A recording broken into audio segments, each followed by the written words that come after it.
누가복음 24장 44절부터 53절의 말씀을 가지고 이 모든 일의 증인이라 라는 제목으로 주의 말씀 같이 묵상합니다. 어떤 선교사님께서 굉장히 열심히 사역을 감당하심에도 불구하고 열매가 없어서 참 마음의 상처가 적지 않았습니다. 그런데 기도하는 가운데 선교사님께서 사역의 방향을 정하면서 하루에 현지인들에게 누가복음에 나오는 말씀을 10절씩 10절의 말씀을 매일같이 가르쳐야 되겠다 작정을 합니다. 문제는 은혜롭게 진행되어졌던 성경 공부가 누가복음 6장 30절 말씀 앞에서 딱 가로막히게 되었습니다. 내용은 이것입니다. 내게 구하는 자에게 주며 내 것을 가져가는 자에게 다시 달라 하지 말며, 이 말씀을 가르칠 수가 없었던 겁니다. 이유가 있다면, 만약에 선교사님이 이 말씀을 현지인들에게 가르쳤다면요, 현지인들이 선교사님에게 와서 이것저것 다 달라고 할 것이 너무나도 자명하기 때문에 쉽지가 않았던 것입니다. 그래서 말씀을 가르치다가 일부러 누가복음 6장 30절 한 구절의 말씀만 빼고 성경 공부를 진행을 하게 되었던 것입니다. 그런데 선교사님의 마음은 참 편하지가 않았어요. 그래서 결국에는 현지인들에게 자기의 과오를 인정하고 또 회개하면서 누가복음 6장 30절 말씀을 있는 그대로 가르쳐 주었습니다. 그러자 예상했던 대로 현지인들이 날이면 날마다 와서 선교사님의 집에서 이것도 달라고 하고 저것도 달라고 하고 그래가지고 많은 것들을 요구하게 되었습니다. 선교사님은 어차피 예상했던 일이었기 때문에 아무렇지도 않게 달라는 것들 하나하나 거부하지 않고 다 주게 되었습니다. 근데 놀라운 것은요, 얼마 지나지 않아서 형식적이었었던 현지인들의 신앙이 눈에 띄게 성숙하게 변하는 것입니다. 또 과거에는 좀 외면을 했었던 선교사님을 향한 태도가 이제는 눈에 띄게 신뢰가 더해 가는 것이었습니다.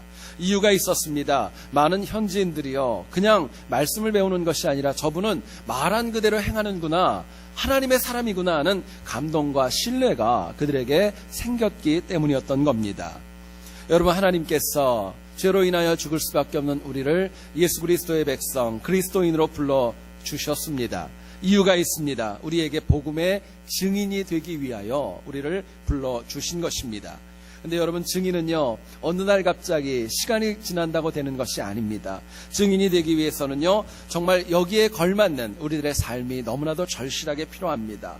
증인이 되기 위해서는요, 하나님께서 명령하셨던 복음의 핵심 한 구절도 빼놓지 않고요, 우리가 그 말씀을 믿고 증거하는 노력이 필요합니다. 뿐만 아니라 증인은 내 이익과 내 생각이 아니라 철저하게 하나님께서 기뻐하시는 것만 증거할 수 있고 전하는 헌신이 필요했던 것입니다.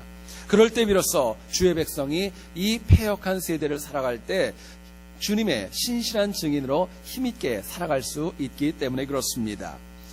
여러분, 오늘은 누가복음 마지막 부분입니다. 마지막 부분을 저희들이 묵상하는데요, 부활 후에 정말 흩어졌던 제자들이 마침내 복음의 증인이 되라고 하는 주님의 새로운 사명을 부여받습니다.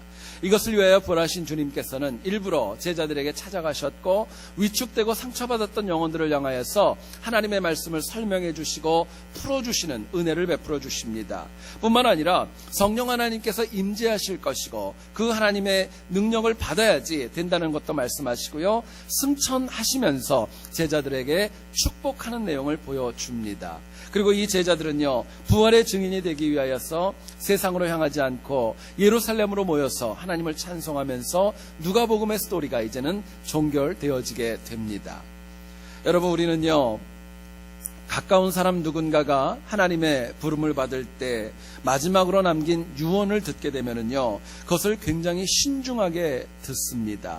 그리고 받아들입니다. 그리고 그 말한 유언의 내용을 실천해 주는 것, 우리가 가지고 있는 풍습이고 또 책임입니다. 땅끝까지 이르러 내 증인이 되어져라, 예수님께서 마지막으로 이 땅 가운데 승천하시면서 주셨던 마지막 유언입니다.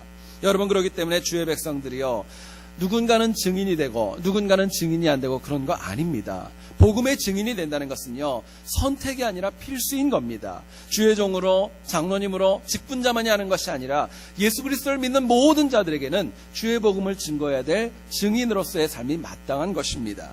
여러분, 증인은요, 내 결단, 내 각오로 되어지는 거 아닙니다. 하늘로부터 우리에게 공급하시는 은혜가 되어질 때, 은혜가 있을 때 비로소 온전한 증거할 수 있는 능력을 부여받는 것입니다.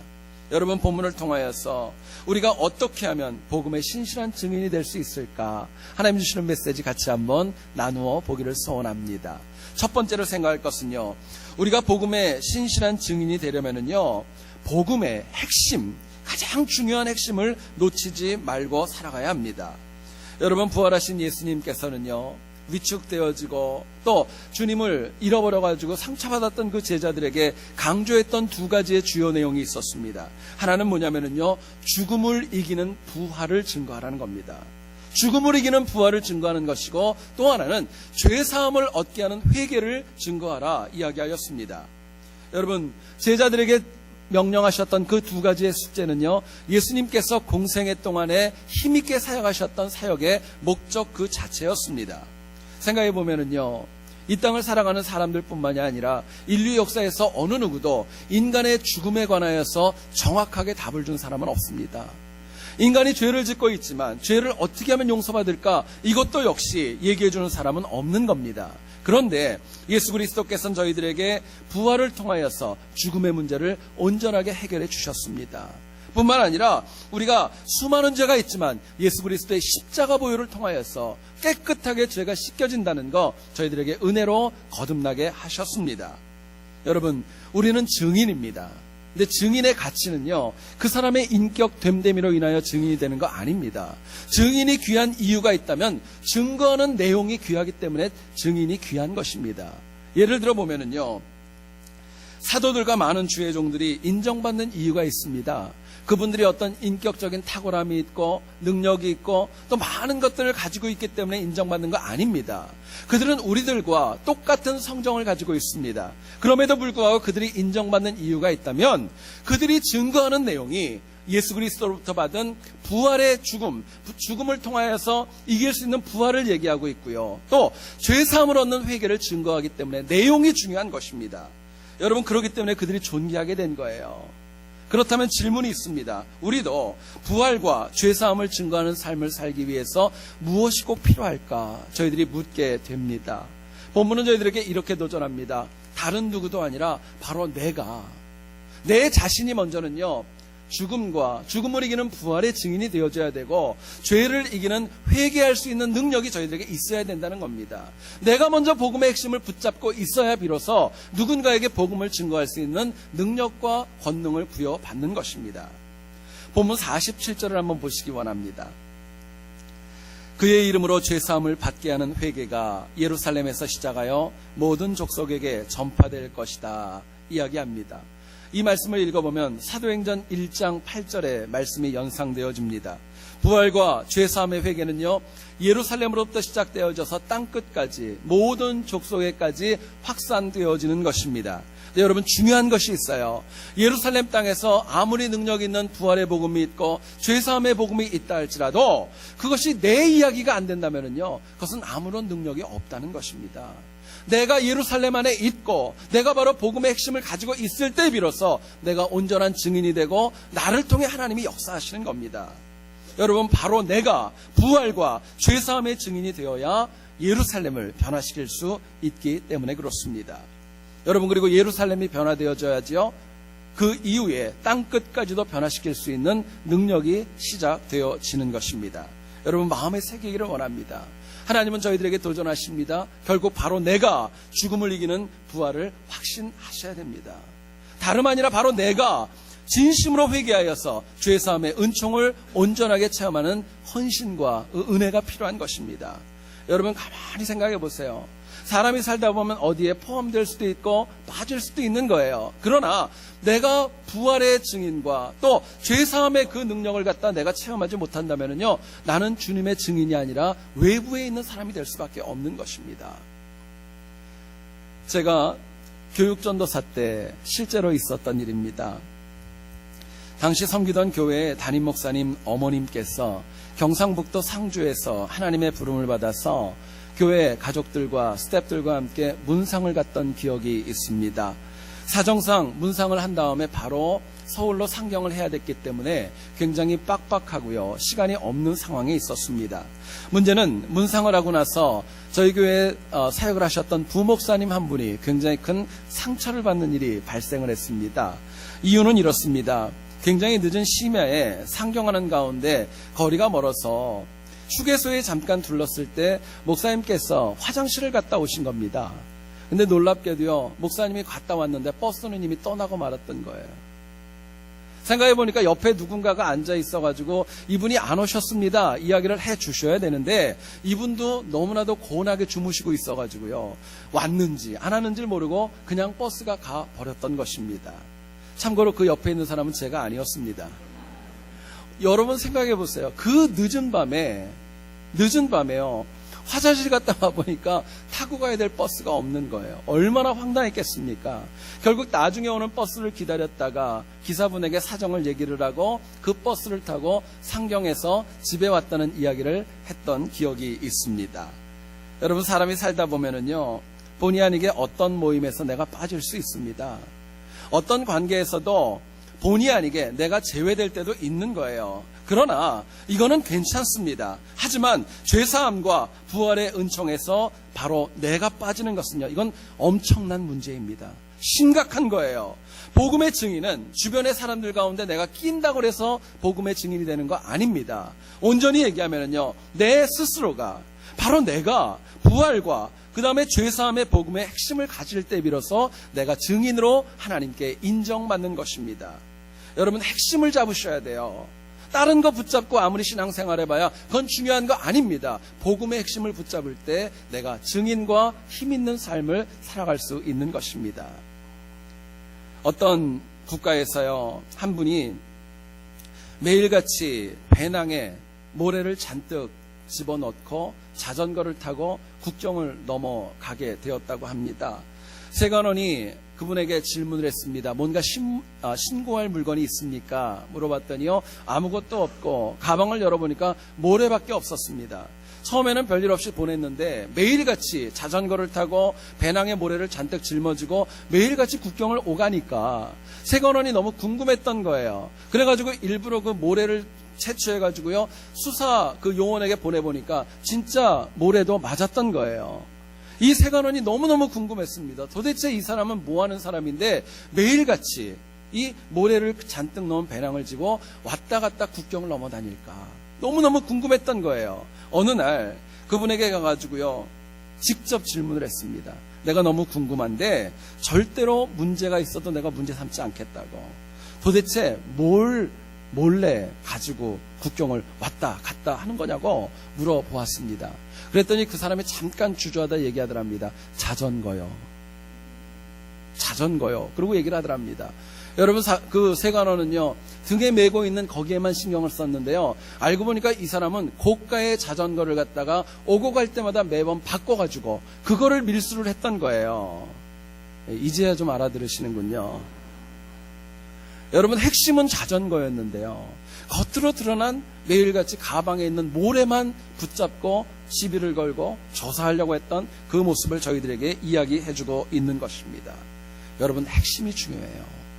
교회 안에서 봉사가 있고 친교가 있고 예배와 양육이 있다 할지라도 교회 안에 죄사함과 부활이 없으면 그건 교회 아닙니다. 하나님을 믿는 신앙인들에게 있어서 아무리 많은 은혜와 많은 것들이 있다 할지라도 부활에 대한 은총과 죄사함에 대한 확신이 없다면 그건 기독교인 아닙니다. 여러분, 굉장히 중요한 도전이에요.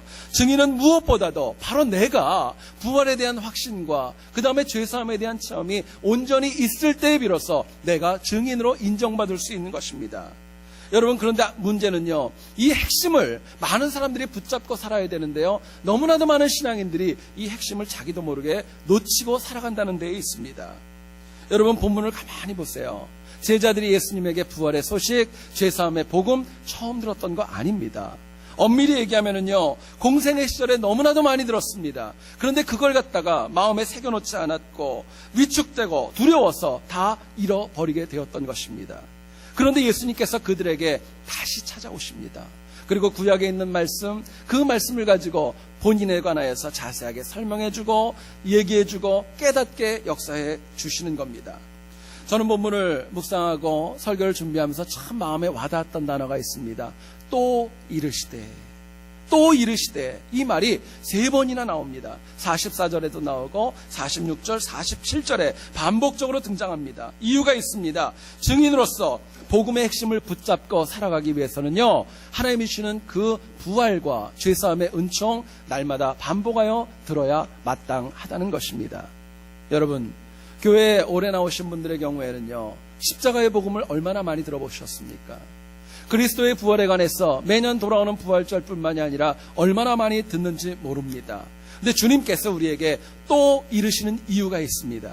우리가 증인으로 이 땅을 살아가기 위해서는요, 바로 그 복음의 핵심, 바로 부활의 그 능력과 죄사함의 확신이 너무너무 필요하고 중요하기 때문에 또 이르시는 것입니다. 뿐만 아니라 또 이르셔도 우리가 그대로 살아가지 못하기 때문에 주님은 저희들에게 반복하여 말씀하고 또 말씀하시는 것입니다. 여러분, 찬송가 205장을 보면 이런 가사가 나옵니다. 나 항상 듣던 말씀, 나 항상 듣던 말씀, 주 예수 크신 사랑 또 들려주시오. 찬양하고 있습니다. 여러분, 절대로 복음의 핵심, 죄사함과 부활의 그 능력을 잊지 말아야 하기 때문에 그 찬양을 작시했던 사람은 얘기하는 거예요. 나 자신부터 또 듣고 들을 수 있도록 또 말씀해 달라는 것입니다. 여러분, 이것이 필요합니다. 우리가 이 땅을 살아가면서 가장 중요한 복음, 귀로 듣고 흘리는 것이 아니라 우리들의 마음에 마치 육체의 할례와 같이 깊이 새기고 또 새기는 그 노력이 저희들에게 필요한 것입니다. 여러분, 그럴 때 비로소 세상이 아무리 패역해도 부활과 죄사함의 은총을 가지고 이 땅 가운데 힘있는 증인으로 살아갈 수 있는 것입니다. 여러분, 간절히 원하는 것은요, 한 주간의 삶뿐만이 아니라 하나님 나라에 가는 그날까지 다른 건 다 잃어버려도 내가 부활의 복음, 죄사함에 대한 확신, 그 복음의 핵심 날마다 가슴에 새기고 또 새겨서 증인으로 승리하는 우리 모두 될 수 있기를 주님의 이름으로 축원드립니다. 두 번째로 생각할 것은요, 복음의 신실한 증인이 되기 위해서는요, 성령 충만해야 합니다. 성령 하나님의 은혜가 있어야 됩니다. 49절을 한번 보시죠. 볼지어다 내가 내 아버지께서 약속하신 것을 너희에게 보내리니 너희는 위로부터 능력으로 입혀질 때까지 이 성에 머물라 하시니라 말씀합니다.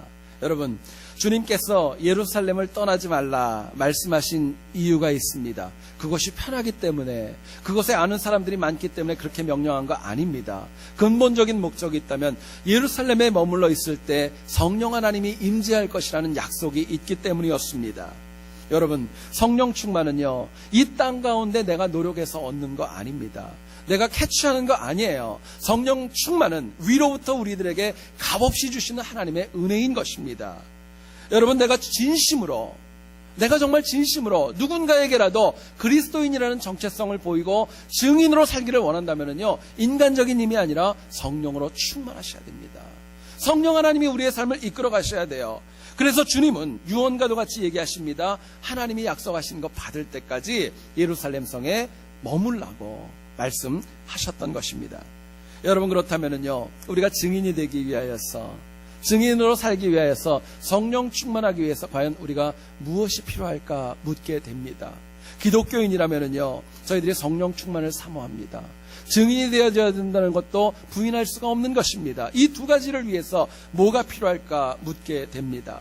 본문은 저희들에게 이렇게 얘기합니다. 하나님께서 시키시는 그대로 살아갈 때, 인간이 아니라 하나님이 시키는 대로 살아갈 때 우리가 성령 충만과 증인의 삶을 살아갈 수 있다 도전하십니다.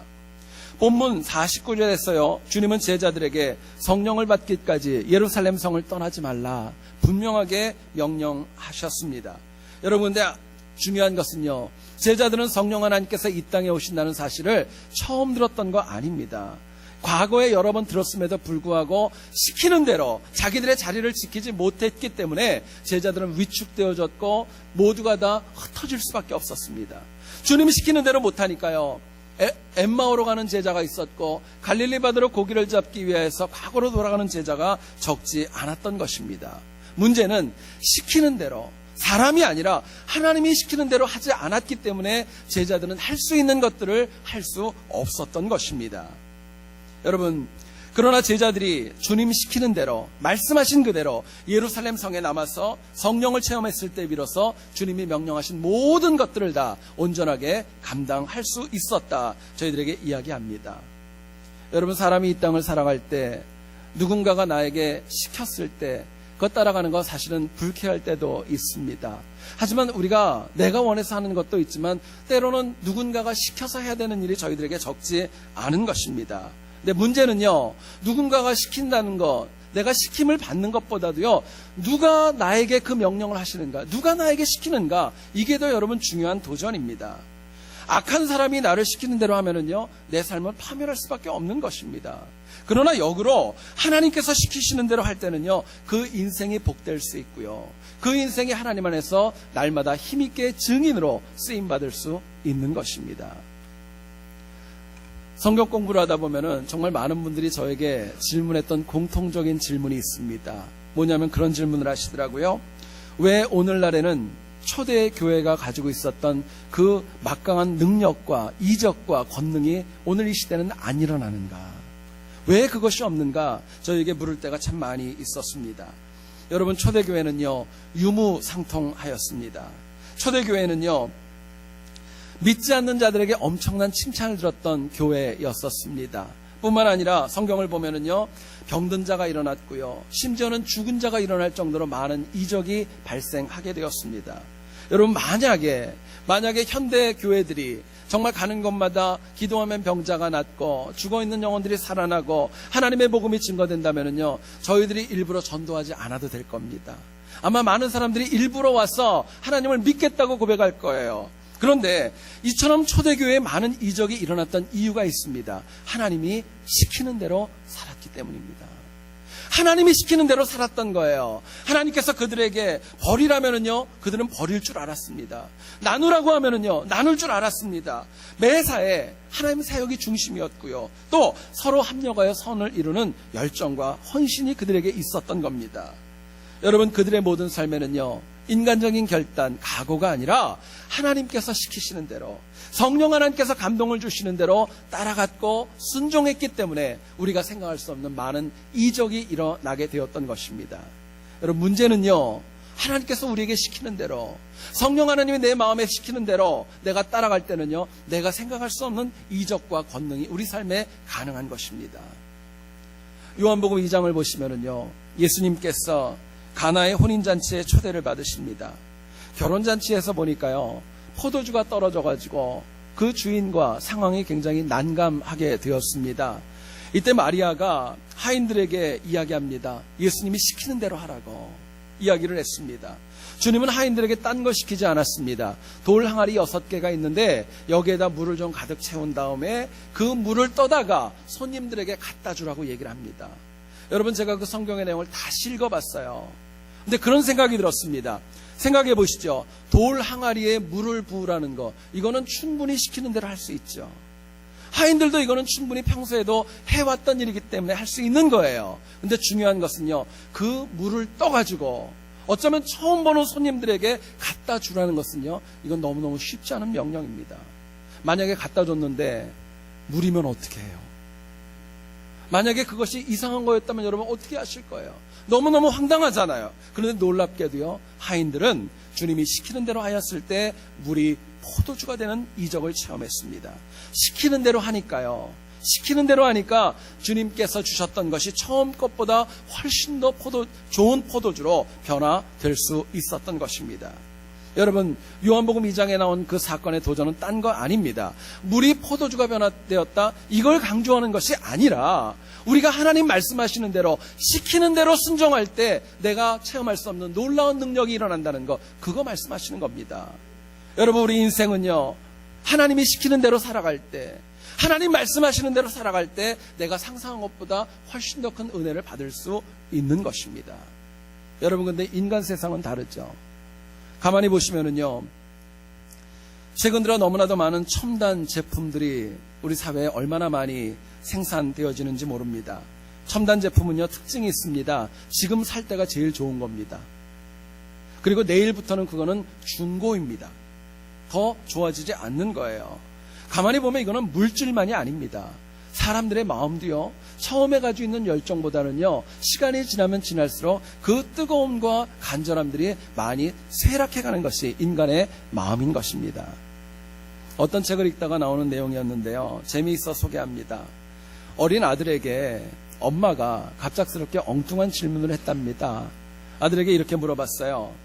너가 다음에 결혼을 해서 내 아내가 나를 만약에 못 살게 군다면 너 어떻게 할래? 그러고 물어봤대요. 또 집에 가서 그런 질문 하지 마시고요. 물어봤답니다. 그랬더니 이 아이가 자신 있게 그렇게 얘기를 하더랍니다. 그러면 당연히 아내를 쫓아내야지. 그러고 얘기를 하더래요. 그래서 어머니가 좀 마음이 조금 좋았대요.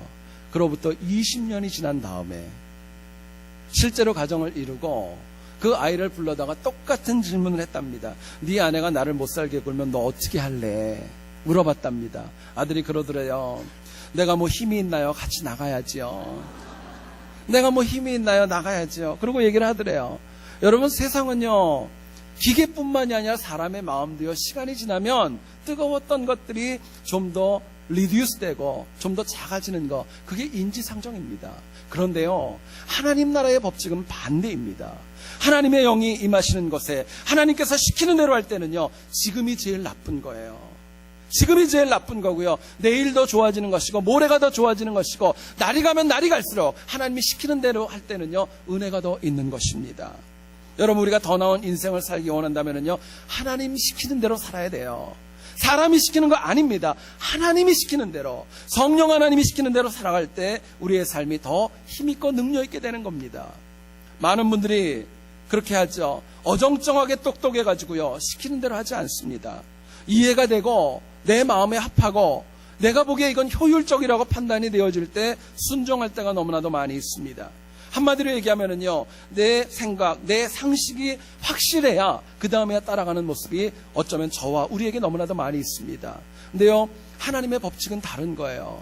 하나님은 그것을 반대로 얘기하십니다. 우선 시키는 대로 하고 그 다음에야 비로소 하나님이 우리에게 주시는 은혜와 능력과 체험을 우리가 느낄 수 있는 것입니다. 이유가 있습니다. 하나님이 나에게 시키는 그 일은요, 나를 제일 잘 알기 때문에, 나에게 꼭 필요하기 때문에, 내가 지금 해야 되기 때문에 그분이 나에게 강권적으로 시키는 겁니다. 거기에 순종해야 비로소 우리가 삶 가운데 당하는 어려움, 또 많은 것들 이길 수 있는 능력을 가질 수 있는 것입니다. 어떤 목사님께서 오지에 가셔서 집회를 인도하는 중에 사정상 굉장히 허름한 집에서 첫날 밤을 보내게 되었습니다. 그 교회에서 목사님에게 너무너무 죄송해서 다음 날부터는 호텔에서 좀 묵으시라고 방을 알아보려고 이렇게 제안을 했습니다. 목사님께서 기도하는 가운데 자꾸 마음속에 마가복음 6장 10절의 말씀이 떠나지를 않는 거예요. 그 말씀의 내용은 이것입니다. 어디서든지 누구의 집에 들어가든지 그곳을 떠나기까지 유하라. 한 곳에 계속 있으라는 거예요. 목사님께서 이 말씀을 듣고 그대로 순종을 했습니다. 얼마 지나지 않아서 그 지역에 관한 신문에서 한 기사를 발견합니다. 자기를 데리고 가려고 했었던 그 호텔, 바로 그 시점에 그곳에서 장티푸스, 전염병이 발발을 해가지고 어려움이 시작되었다는 기사를 봅니다. 여러분, 결국 이 목사님께서는요, 하나님께서 시키는 대로 하여서 자기가 어쩌면 당할 수밖에 없었던 위기 이겨 나갈 수 있었던 것입니다. 여러분, 꼭 마음에 새기기를 원합니다. 증인의 삶은요, 하나님께서 시키는 대로 살아갈 때 온전할 수 있는 것입니다. 하나님이 시키는 대로예요. 그런데 시키는 대로 살아가는 것보다 더 중요한 것이 있습니다. 뭐냐면요, 지금 즉시 따라가는 것입니다. 하나님께서 우리에게 시키는 것이 있을 때 내가 10년 후에 할게요, 5년 후에 할게요, 이것보다는 지금 내게 필요하기 때문에 시키신 거, 지금 순종하는 게 저희들에게 필요한 것입니다. 여러분, 제자들은요, 처음에는 주님이 시키는 대로 하지 않았어요. 근데 오늘 본문을 보면은요, 주님께서 예루살렘을 떠나지 말라고 얘기했을 때 그대로 마가의 다락방으로 즉시 가서 엎드려 기도에 전념하기 시작했습니다. 여러분, 결국 쓰임받는 증인이 되기 위해서는요, 타이밍이 중요합니다. 타이밍이 굉장히 중요해요. 증인은요, 하나님 시키는 거 즉시 실천합니다. 그러나 넘어지고 하나님 보시기에 합하지 않은 영혼은요, 아무리 좋은 말씀을 저희들에게 시켜주신다 할지라도요, 미루고 연기해서 그 세상 일을 먼저 하는 겁니다. 가만히 보면은요, 영적으로 너무너무 안타깝고 너무너무 마음 아픈 영혼들의 특징이 있다면은요, 뒷북치는 거예요. 하나님이 시키는데 그거 지금 할 수 있는데 나중으로 미루다가 자기가 받아야 될 복을 못 받고 나중에야 비로소 가지만 이미 늦어버린, 마치 에서와 같은 모습이 저희들에게 있을 때가 얼마나 많이 있는지 모릅니다. 여러분, 성경을 보면은요, 하나님께서 우리에게 명령형으로 무엇을 하라 하셨을 때는요, 대부분의 동사의 그 모습을 보면 현재형입니다. 과거형 아닙니다. 미래형도 아닙니다. 현재형이에요. 이 말은 무슨 말이냐? 지금 순종해야 예비된 은혜 받을 수 있고요, 지금 시키는 대로 순종해야 성령의 은혜에도 무디어지지 않는다고 저희들에게 말씀하는 것입니다. 여러분, 간절히 원하는 것은요, 성령 하나님께서 지금도 우리 각자의 마음에 말씀하십니다. 그 말씀 잘 들으시고요, 지금 즉시 시키는 대로 순종하여서 신실하고 쓰임받는 증인으로서 승리하는 우리 모두 될 수 있기를 다시 한번 주의 이름으로 축원드립니다. 오늘로 누가복음이 147회 이제 마칩니다. 누가복음 1장 2절을 보면 이렇게 얘기를 합니다. 복음에 관하여 붓을 든 사람들이 많이 있었다 이야기합니다.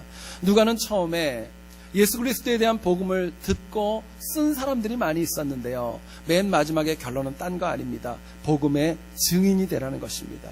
붓을 들고 쓰는 사람이 아니라 이제는 입술로 증거하고 삶으로 증거하는 증인의 삶을 살아가라고 저희들에게 종교라면서 도전하고 있는 것입니다. 여러분, 증인이 되기 위해서는요, 내가 먼저 복음의 핵심, 죄사함과 부활의 은혜 저희들이 놓치지 말고 살아야 됩니다. 매 순간마다 성령님 시키는 대로 순종해서 하나님 쓰시기에 편한 영혼들 저희들이 되어져야 마땅한 것입니다. 그래서 우리 각자와 우리 세한교회가 정말 이 패역한 세대 가운데 주의 복음 증거하는 힘있게 쓰임받는 증인의 삶, 증인의 교회되는 우리 모두 될 수 있기를 다시 한번 주의 이름으로 축원드립니다. 기도하겠습니다.